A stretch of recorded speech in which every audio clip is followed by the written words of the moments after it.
ಸಮಸ್ತ ಯೂಟ್ಯೂಬ್ ಬಾಂಧವರಿಗೆ ನನ್ನ ನಮಸ್ಕಾರಗಳು.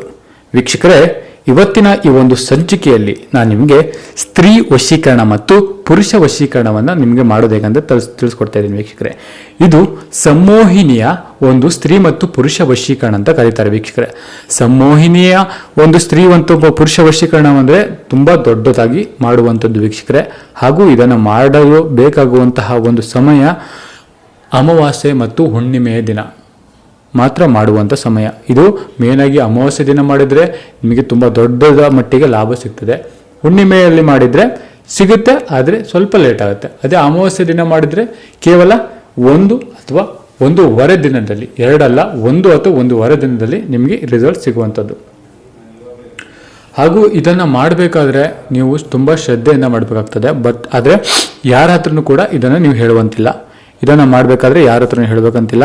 ಹಾಗೂ ಇದನ್ನು ಮಾಡುವಾಗಾದರೆ ನೀವು ತುಂಬ ಒಂದು ಒಳ್ಳೆ ಮನಸ್ಸಿನಿಂದ, ಒಳ್ಳೆ ಯೋಚನೆಯಿಂದ, ಒಳ್ಳೆ ಶ್ರದ್ಧೆಯಿಂದ, ಭಕ್ತಿಯಿಂದ ಮಾಡಬೇಕು. ಅದು ನೀವು ಇಷ್ಟಪಟ್ಟಂಥ ವ್ಯಕ್ತಿ ಮಾತ್ರ ನಿಮ್ಮ ಜೊತೆ ಸೇರುವಂಥ ಆಗಲಿ ಅಂತ ನೀವು ಕೇಳ್ಕೋಬೇಕು. ಅದು ಬಿಟ್ಟು ನೀವು ಕೆಟ್ಟದಕ್ಕೆ ಒಂದು ವೇಳೆ ಉಪಯೋಗಿಸಿದೆ ಆದರೆ ಇದು ನಿಮಗೆ ಖಂಡಿತವಾಗ್ಲೂ ಫಲ ನೀಡುವುದಿಲ್ಲ. ಕೆಟ್ಟದಕ್ಕೆ ಉಪಯೋಗಿಸಿದೆ ಆದರೆ ಖಂಡಿತವಾಗ್ಲೂ ಫಲ ನೀಡುವುದಿಲ್ಲ. ಹಾಗಾದರೆ ಇದನ್ನು ಮಾಡಲು ಬೇಕಾಗುವಂತಹ ವಸ್ತುಗಳು ಯಾವುದು ಅಂತ ನಾನು ನಿಮಗೆ ತಿಳಿಸ್ಕೊಡ್ತೀನಿ. ಅದಕ್ಕಿಂತ ಮುಂಚೆ ನೀವು ನಮ್ಮ ಚಾನಲ್ಗೆ ಸಬ್ಸ್ಕ್ರೈಬ್ ಮಾಡಿಲ್ಲ ಅಂದರೆ ಈ ಕೂಡ ಸಬ್ಸ್ಕ್ರೈಬ್ ಮಾಡ್ಕೊಳ್ಳಿ. ಹಾಗೂ ಪಕ್ಕದಲ್ಲಿರುವಂತಹ ಬೆಲ್ ಐಕನ್ನ ಪ್ರೆಸ್ ಮಾಡಿ. ಮೊದಲು ಮಾಡಲು ಬೇಕಾಗುವಂಥ ಸಾಮಗ್ರಿಗಳು ಏನಂತ ಆದರೆ, ಒಂದು ಬಿಳಿ ಹಾಳೆ ಬೇಕು, ಆಮೇಲೆ ಧೂಪ ಬೇಕು, ನಂತರ ಒಂದು ಪೆನ್ ಇಟ್ಕೊಳ್ಳಿ, ಆಮೇಲೆ ಒಂದು ಕರ್ಪೂರ, ಆಮೇಲೆ ಒಂದು ತುಪ್ಪದ ದೀಪ ಬೇಕಾಗ್ತದೆ. ಹಾಗಾದರೆ ಬನ್ನಿ ಇದನ್ನು ಮಾಡೋದು ಹೇಗಂತ ತಿಳಿಸ್ಕೊಡ್ತಾ ಇದ್ದೀನಿ.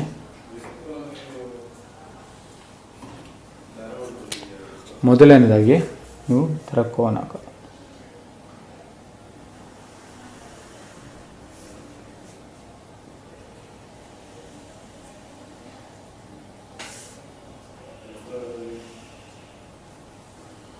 ಕೋನ್ ಆಕಾರವನ್ನು ನೀವು ಹಾಕೊಳ್ಬೇಕಾಗ್ತದೆ.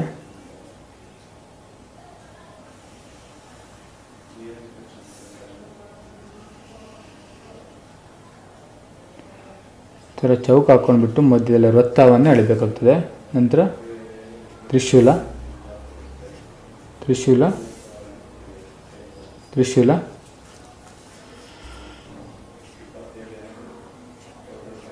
ತ್ರಿಶೂಲ, ತ್ರಿಶೂಲ. ಇಲ್ಲಿ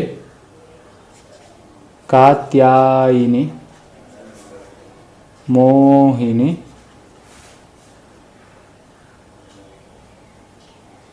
ವಶಂ,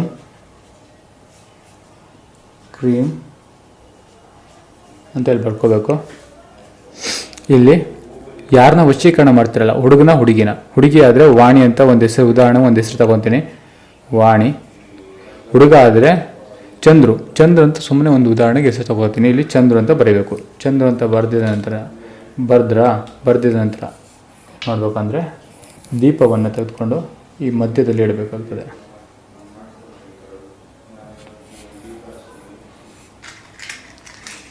ದೀಪ ಹಚ್ಚಿದ ನಂತರ ನೀವು ಮಾಡಬೇಕು. ನಂತರ ದೀಪ ಹಚ್ಚಲೇಬೇಕು.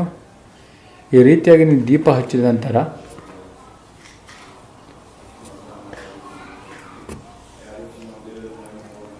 ಧೂಪ ಇರುತ್ತಲ್ವ, ಈ ಧೂಪವನ್ನು ತೆಗೆದುಕೊಂಡು ನೀವು ಏನು ಮಾಡಬೇಕಂತ ಹೇಳಿದ್ರೆ, ಈ ಒಂದು ಮಂತ್ರವನ್ನು ನೀವು ಜಪಿಸಬೇಕಾಗ್ತದೆ.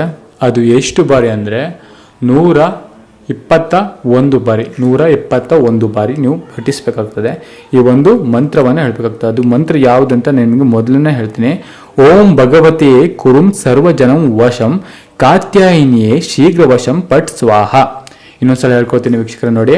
ಓಂ ಭಗವತಿಯೇ ಕುರುಂ ಸರ್ವವಶಂ ಪಟ್ ಸ್ವಾಹ ಕಾತ್ಯಾಯಿನಿಯೇ ಶೀಘ್ರ ವಶಂ ಪಟ್ ಸ್ವಾಹ ಅಂತ ಈ ಒಂದು ಮಂತ್ರವನ್ನು ಹೇಳಬೇಕಾಗ್ತದೆ.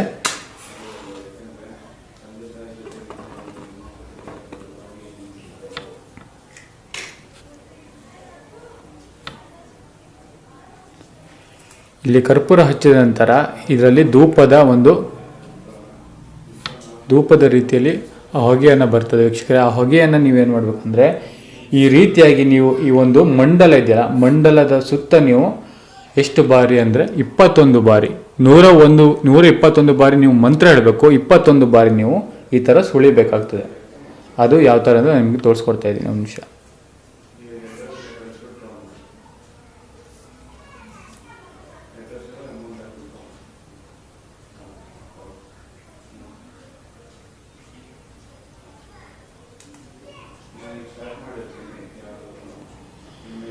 ವೀಕ್ಷಕರೇ, ಇದನ್ನು ನೀವು ಮಾಡ್ಕೊಳ್ಳೋದ್ರಿಂದ ನಿಮಗೆ ಆಗುವಂತಹ ಲಾಭಗಳು, ನೀವು ಇಷ್ಟಪಟ್ಟಂತಹ ವ್ಯಕ್ತಿಗಳು ಯಾರಾಗಿದ್ದರೂ ಕೂಡ, ಎಷ್ಟೇ ಕಠಿಣ ಮನಸ್ಸಿನವರಾಗಿದ್ದರೂ ಕೂಡ, ಎಷ್ಟೇ ದೂರ ಇದ್ದರೂ ಕೂಡ ಅವರು ನಿಮ್ಮಂಥವರಾಗಲು ಬಂದೇ ಬರ್ತಾರೆ 100%. ಬಟ್ ಏನಂದರೆ ಇದನ್ನು ಮಾಡಬೇಕಾದ್ರೆ ನೀವು ಯಾವುದೇ ರೀತಿಯ ಕೆಟ್ಟ ಆಲೋಚನೆಗಳನ್ನು ನೀವು ಮಾಡದೆ, ನಿಮ್ಮ ಪ್ರೀತಿಗೋಸ್ಕರ ನೀವು ಒಂದು ತ್ಯಾಗವನ್ನು ಮಾಡ್ತಿರಲ್ಲ, ಆ ರೀತಿಯಾಗಿ ಈ ಒಂದು ತಂತ್ರವನ್ನು ನೀವು ಮಾಡಬೇಕಾಗ್ತದೆ. ಮಾಡಿದ ನಂತರ ಇಲ್ಲಿ ನೋಡಿ, ಇಲ್ಲಿ ಹೊಗೆ ಬರುತ್ತಲ್ಲ, ಈ ಹೊಗೆಯಿಂದ ನೀವು ಈ ರೀತಿಯಾಗಿ ನೀವು ಸುಳಿಬೇಕಾಗ್ತದೆ. ಈ ರೀತಿಯಾಗಿ ನೀವು ಅಂದರೆ ತುಂಬ ದೊಡ್ಡದಾಗಿ ಬರುತ್ತೆ, ನಾನು ಚಿಕ್ಕದಾಗಿ ಹಚ್ಚಿದ್ದೀನಿ. ಈ ರೀತಿಯಾಗಿ ದೊಡ್ಡದಾಗಿ ನೀವು ಈ ರೀತಿಯಾಗಿ ಹಚ್ಚಬೇಕಾಗ್ತದೆ. ಹಚ್ಚಿದ ನಂತರ ಏನು ಮಾಡಬೇಕು ಅಂದರೆ ಈ ದೀಪವನ್ನು ನೀವು ಹರಿಯುವ ನೀರಲ್ಲಿ, ಇಲ್ಲ ಅಂದರೆ ಹರಿಯುವ ನೀರಿಲ್ಲ ಅಂದರೆ ಏನು ಮಾಡಬೇಕು ಅಂದರೆ ಒಂದು ತೆಂಗಿನ ಮರದ ಕೆಳಗಡೆ ಇಟ್ಬಿಟ್ಟು ಬರಬೇಕಾಗ್ತದೆ. ಒಂದು ತೆಂಗಿನ ಮರದ ಕೆಳಗಡೆ ಇಟ್ಬಿಟ್ಟು ಬರಬೇಕಾಗುತ್ತೆ. ಬಂದು ನೀವು ಏನು ಮಾಡಬೇಕು ಅಂದರೆ ಕಾಲನ್ನು ತೊಳೆದುಕೊಂಡು ದೇವರಿಗೆ ನಮಸ್ಕರಿಸಿ 2 ರೂಪಾಯಿನ ನೀವು ತೆಗೆದಿಡಬೇಕಾಗುತ್ತೆ ದೇವರಿಗೆ. 2 ರೂಪಾಯಿ ತೆಗೆದ ನಂತರ ಆ ಹುಡುಗಿ 3 ದಿನಗಳ ನಂತರ ಹುಡುಗಿ ನಿಮ್ಮ ಸೇರಲು ನಿಮ್ಮ ಜೊತೆ ಬಂದೇ ಬರ್ತಾರೆ. ಆ ಹುಡುಗಿ ಬಂದಮೇಲೆ ಏನು ಮಾಡಬೇಕಂದ್ರೆ ಆ ದುಡ್ಡನ್ನು ತೆಗೆದುಕೊಂಡು ಹೋಗಿ ದೇವಸ್ಥಾನಕ್ಕೆ ಹೋಗ್ತೀರಲ್ಲ, ದೇವರ ಹುಂಡಿಗೆ ನೀವು ಹಾಕುವಂಥದ್ದು.